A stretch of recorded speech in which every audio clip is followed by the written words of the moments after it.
I'm Mariana Ramirez Urbina, and I'm going to talk about the economic impact of COVID-19 and the falling of oil prices. So to start, it's important to say the definition of COVID-19 is an infection disease caused by a new virus that has not been detected in humans to date. The virus causes a respiratory illness like the flu, as we know as influenza, with some various symptoms like cold, fever, etc., that in several cases can cause a pneumonia. We can talk about the impact in economics. So there are sort of three main categories of costs that arise as a consequence of diseases or outbreaks of epidemics. There are costs derived from disease associated medical costs or lost productivity by individuals who are directly affected by the disease. Due to increased morbidity, mortality from the disease, so that's a broad category of costs. And then you have costs that originate from just reduced economic activity in the regions or countries directly affected by the disease. In a third of things like, reduced tourism, reduced consumption, more broadly.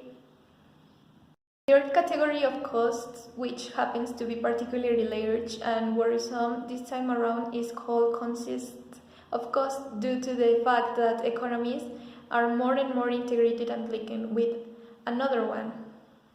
So you've got, for example, the role of China plays in global supply chains means that countries other than China will be affected by the disease. So these are three broad categories.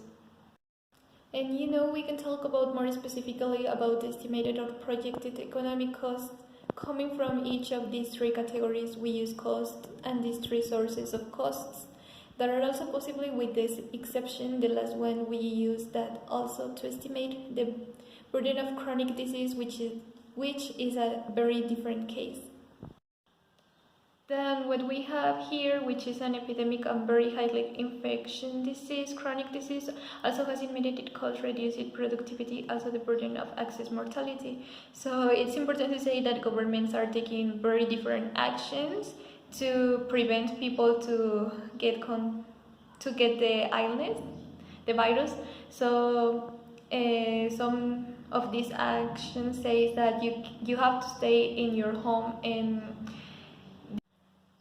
it affects the tourism in different countries, and as we know, tourism is a very economic activity. So now let's talk about the price of the oil. So the economic consequences of the coronavirus epidemic have sparked a conflict among major oil producing nations. Last week, oil producers were unable to agree on a reduction in production volumes, resulting in a price war between OPEC and Russia.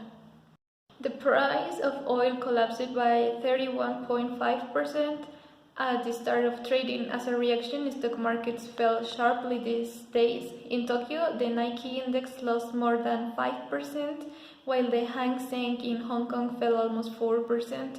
Australia's ASX index fell particularly hard with a minus of 7.3%. In Germany, the DAX tumbled almost 8% at the start of trading.